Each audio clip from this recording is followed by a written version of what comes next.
Recording is on. Hello and good evening, ladies and gentlemen. Welcome to Bahraini Coaching Day. Kind of like our little tribe gathering.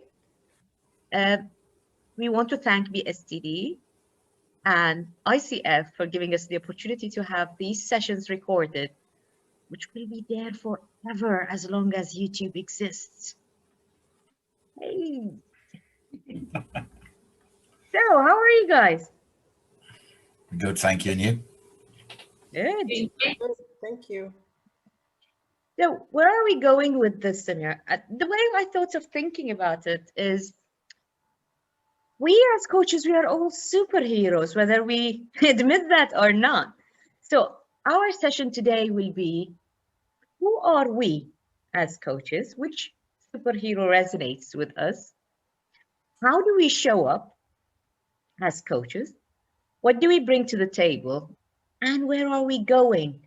Taking into consideration, the context of working in Bahrain and what is in it for people who are practicing coaching in Bahrain and what is the future for this profession, right? So let's just start with our amazing Michael Jackson. Thank you very much, young lady. Much appreciated. So thank you for giving me the opportunity to be here today. I love the theme. I love the idea of being a superhero. So I would never really call myself, I'm too modest for that, but as a superhero, I'd probably try and turn up as Charles Xavier, who was the leader of the X-Men. A lot of that's to do with the fact that it's very much a mental game, and he actually reads people's minds and that sort of thing, which I think is the main part of coaching. One of the things we have to do is to try and really work out where the mind of our coachee is actually going and what they're doing. And these days, what's becoming really interesting is we're moving towards team coaching. So it's not just one mind, but it's 7, 8, or 9 minds that you're trying to get into and see if you can get all the minds to work together. So Charles Xavier, I think, is a good example. At least I keep walking, or I try to. Where are we going as coaches? I think I'm looking forward to seeing coaches working together a lot more. I think at the moment we're just working as individuals. I'd like to see teams of coaches actually working more as teams within team environments to make teams work a lot better. And then we'll see the world a much better place. Just on a very quick note, I have to leave because I've got another appointment. So again, Samira, thank you very much for giving me this opportunity. It's much appreciated. And I wish you all, everyone, all the very best. Thank you very much and have a great day. Thank you, Michael, there. Me, move the pen. And this brings us to the idea of, yes, we need to work collectively as coaches practicing coaching in Bahrain, in market, moving inside out to the region and maybe even one day globally. So let's see. Oh, this is me. So the way I see myself as a superhero, Mulan, because I was raised in a family with 9 boys, so I had 9 brothers, and that's the space where when I came to the coaching world in something around 2012 or 13, it was a very interesting place for me, kind of adventure, me and my sword going out there. How it started with training. I explored the coaching from training perspective and then went into battle after battle after battle. And by battle, I don't mean bad things. It was all the values we stood up as coaches since then. Where do I see coaching going in Bahrain? It's a growing field. There is a promising future for us. There is a promising present for us. We have BSTDs, we have ICF chapter, and we have a good governing body for our practices as well as an ICF International. So kind of this is my basic thoughts on this. Maybe we can chat about it when we move a little forward. Okay. Oh, let's see who's this. All right. And I think this is Elastomom. I like to call her Elastomom. Maybe I got her name wrong. So my reason for picking her is, first, she's a mom and she's very elastic. And as a coach, we have to be elastic. We have to be flexible in the way we coach, and coming from the perspective of whoever it is we're coaching, because it's all about them and their agenda. It's not about what I want them to do, but it's what they want to achieve in their life. And it's my place to help them get there without forcing my thoughts on them. It's more like guiding them to their desired destination. So that's where I am with coaching. And remind me of the other questions, Samira. Tosin, how did your coaching practices started, and Yes. how you're practicing it in Bahrain, and where is it going from your perspective? So I am a John Maxwell certified trainer and coach, and I've been doing this since 2015. This is how I got into the coaching field. My background is actually as a civil engineer. So how I transitioned from civil engineering to coaching is a long story. But what I found was that it was a perfect fit for my personality, because I love people, I love to help people, and I love leadership. And so I come from the vein of a leadership perspective as a coach. How can I lead myself first? And how can I help others become better leaders? And so that's what I've been doing, working with individuals, professionals, some business owners, some executives, quite a different range. But what is the common thread is they have a focus they want to get to. They realize that by themselves, it's going to be difficult. And that's why they hire a coach, which is where I come in most cases. And like with having a coach has a coach. So I have coaches myself, because I know that I'm not exactly where I need to be, I want to be. And therefore I also have a coach I have several coaches actually that I work with to get to my destination. And so that's where I have been focusing on. And there's a lot of room for growth in coaching in Bahrain from what I see. And not just in Bahrain, because I work with people in the US also. There's a lot of growth areas, and there's lots of room to grow. And kind of what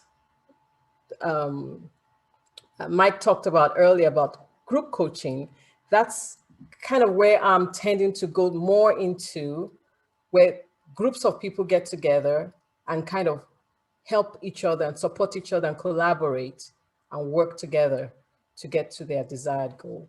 So there's lots of room in Bahrain. There's lots of room everywhere. And I think people are beginning to realize how much coaching is needed for their personal and professional development.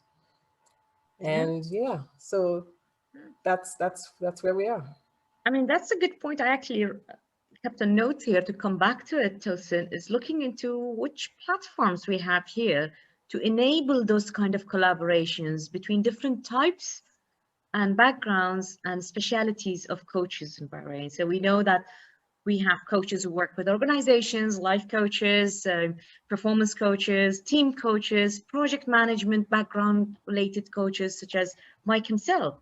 And we see what is the road down there for us to work collaboratively. Yeah, thank you, Tosin. Sure. Let me move that, and we have Khadija. Let me pin you, Khadija. What is this about? Hi, everybody. My name is Khadija, and I chose Moana because Moana works with the elements around her.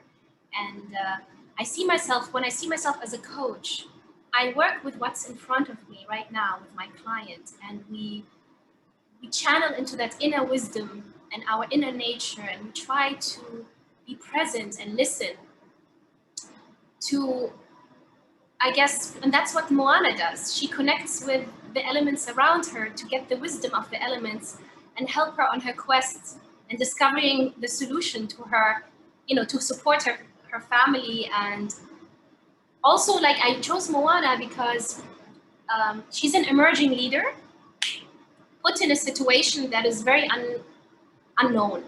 And many of my clients come to me because they're facing a challenge or an unknown territory, and they like to navigate that and like to understand more how they can bring themselves into that and how they can, I guess, master the situation, you know. So as a coach, I try to tell them, don't look outside, look within you. And I help them use what they have already in front of them. And then they can go out and seek and move out further, you know. And they're usually much more equipped, you know, with the tools that we have as coaches and that we use during our sessions. It gives them the courage to tackle challenges, and it just gives them more clarity. And, you know, in today's world with all this uncertainty and all the sudden changes that are happening, coaches are more and more needed. And, you know, that's our role, right? We support our clients in their journey through life. And we try to make it as authentic to who they are. So, yeah, so Moana is, I don't know why, she just popped into my head. She just follows her heart, and yeah, and everything unfolds step by step. She doesn't know the answers immediately. So that's why I thought, as a coach, we also don't know all the answers, right? Tosin also said, we as coaches, we have our own coaches as well. And we know what it's like not to have all the answers. Yeah. And yeah, and just to stay curious. Help our clients stay curious. Yeah. Thank you, Khadija. Thank you for you know, opening up and telling us what you think about it, and just taking from the conversation you and Tosin both, and even Michael touched on it a bit, is we do have an environment of growth right now, and some of these environments, things that we actually created ourselves.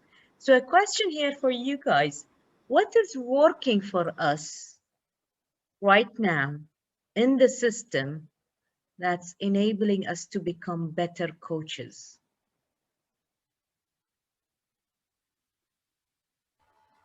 I think one thing is there's a plethora of tools available to us as coaches that we can use to enhance what we already have and to learn even more about our skill as coaches, because coaching is a skill.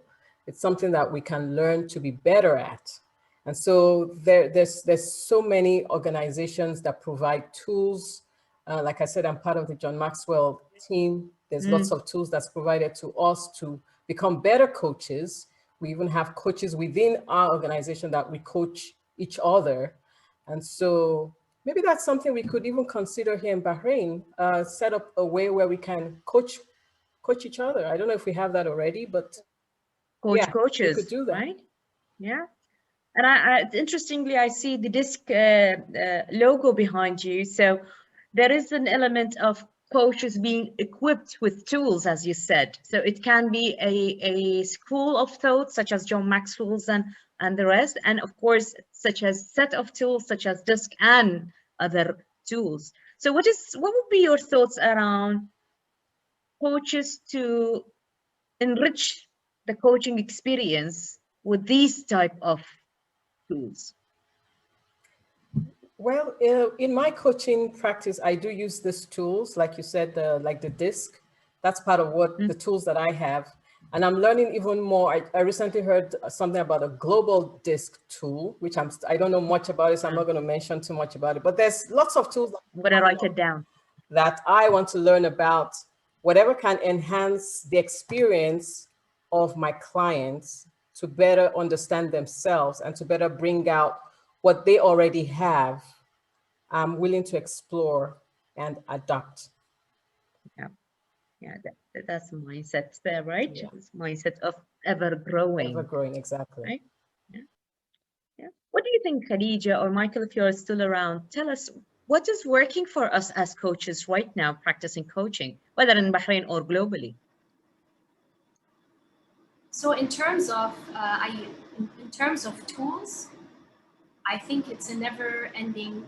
you can never have enough tools, right?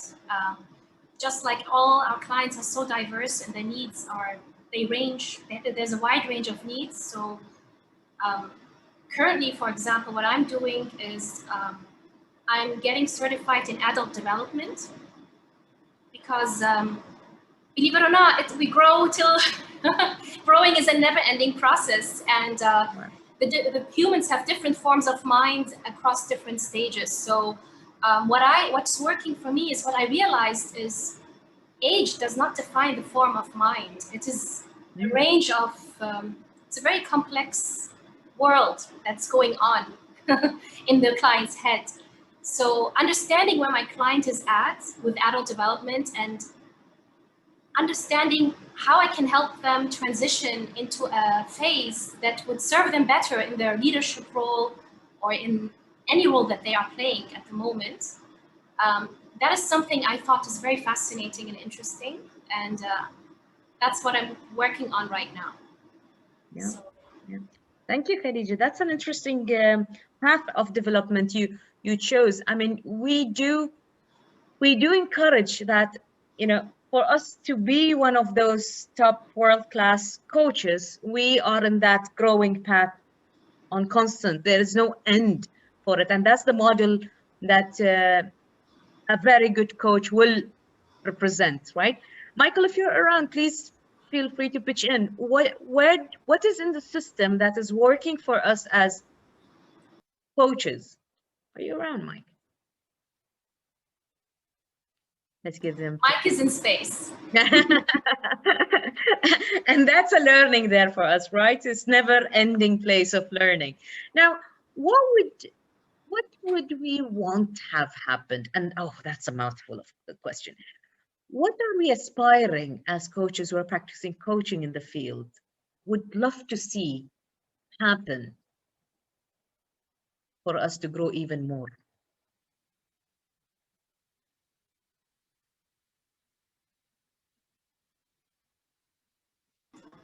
Samira. I was just about to say, maybe you can chime in on that one, Samira. Right. What would you like to see? Well, if you ask me, what would I like or want to see have happened is more of, if it's from the perspective of a coach, more exploring opportunities, more practice opportunities, more, as Michael said, working as a team of coaches or group of coaches together. I would want to see ICF Bahrain chapter to be stronger and collaborate with organizations and entities. I would love to see coaching as a competency to be embedded in the learning curriculums starting from school age. I would love to see coaching as way of work and education and learning. This is my aspiration. This is where I want to see down the road. I want to see coaching competencies embedded in trainers, teachers, leaders as a mandatory requirement and a KPI, which the performance will be evaluated. So this is my thought. What do you ladies think?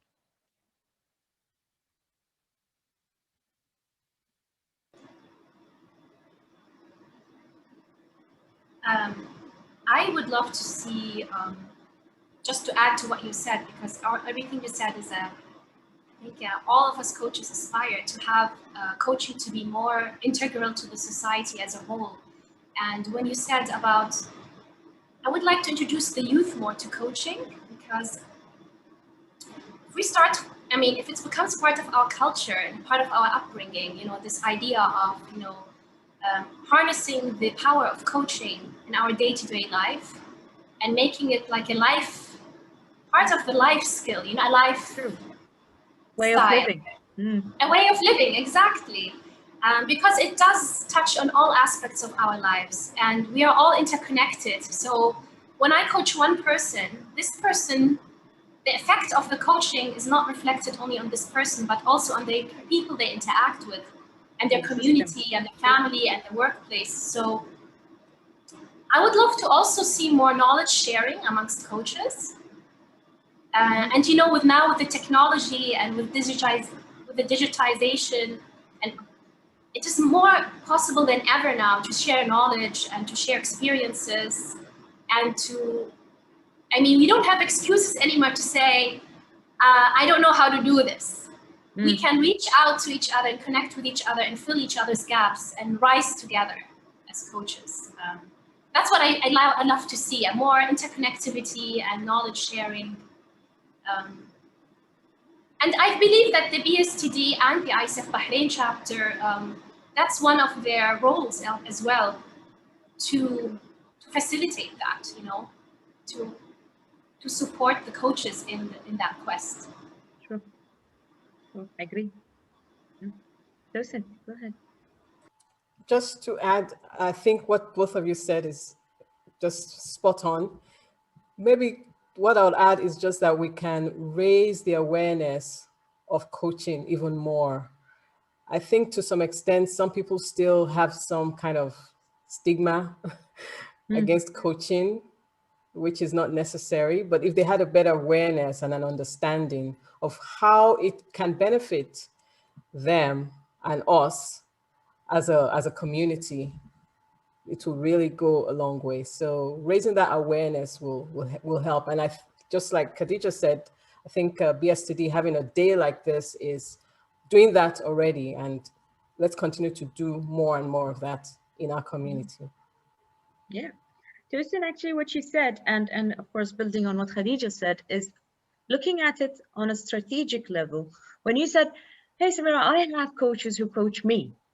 Yeah. And we know from the ICF perspective, coach mentoring is a mandatory requirement for us to renew, or in certain aspects renew, and of course upgrade our credentials, right? And they are embedding the idea of coach supervision as well. And I would love to see that. Yes, coaching hours, not the one which I've done, as actually the one I've received, can also be one of the requirements, mandatory requirements. And also, to make it even more fruitful, each coach needs to coach another coach. So that's actually giving back in the circle now. Yes. Yeah. Yeah. That would be lovely. That would be amazing. Yeah. Yeah. This is part of what comes out when people get together and we just start getting ideas. So excellent idea to do that. Yeah.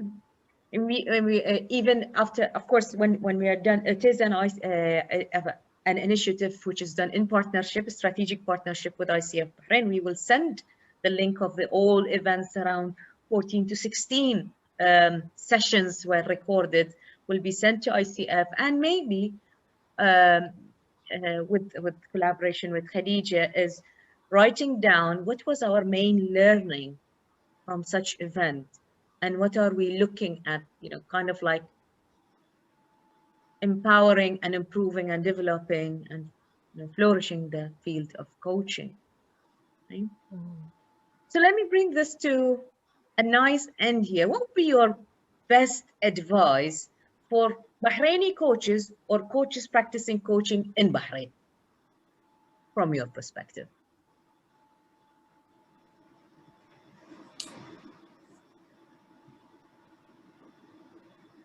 Keep learning.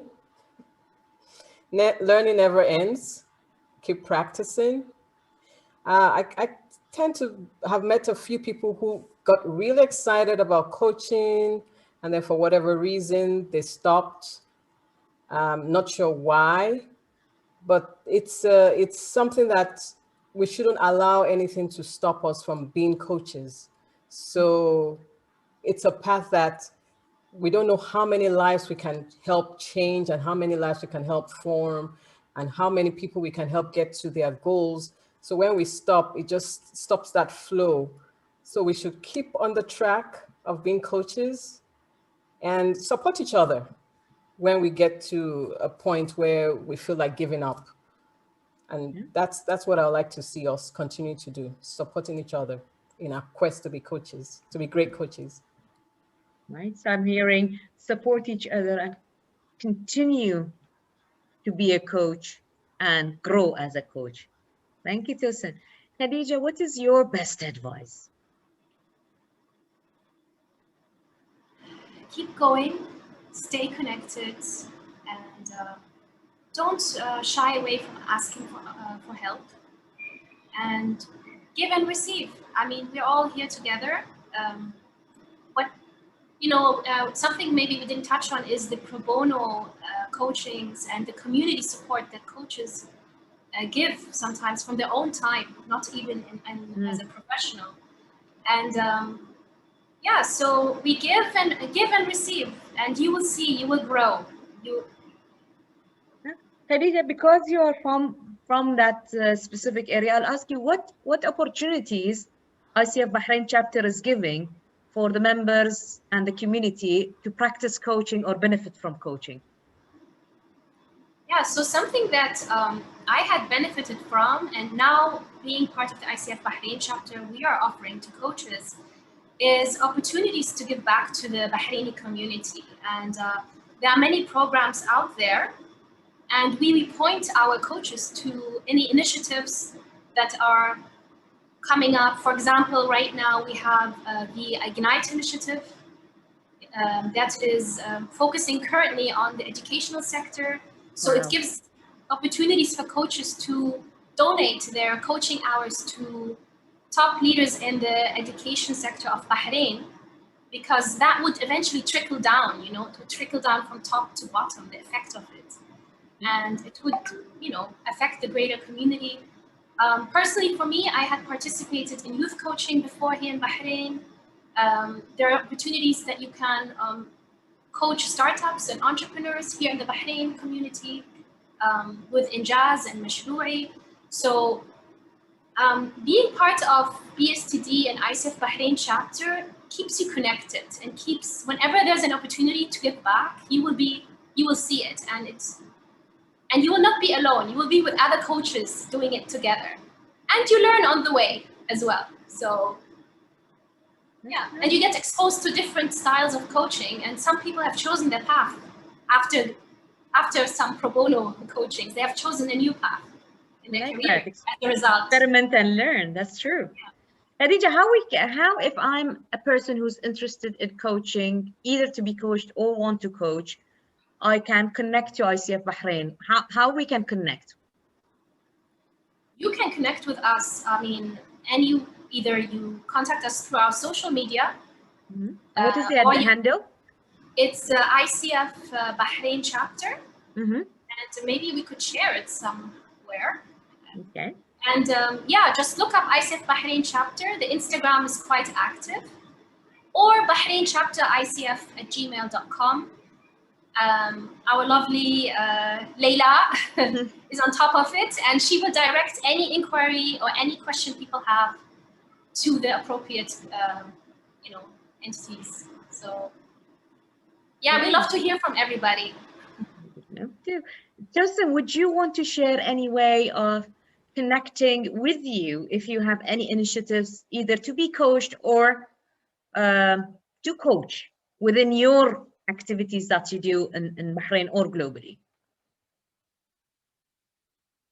Absolutely. As you can see on my screen here, there's several ways to reach me, and I'll be more than happy to support anybody who reaches out.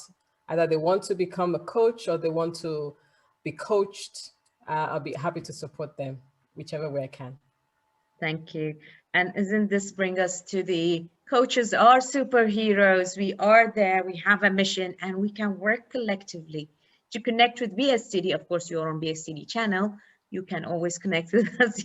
You will have the contacts on the main channel account. Ladies and gentlemen who left the conversation, thank you so much for your time.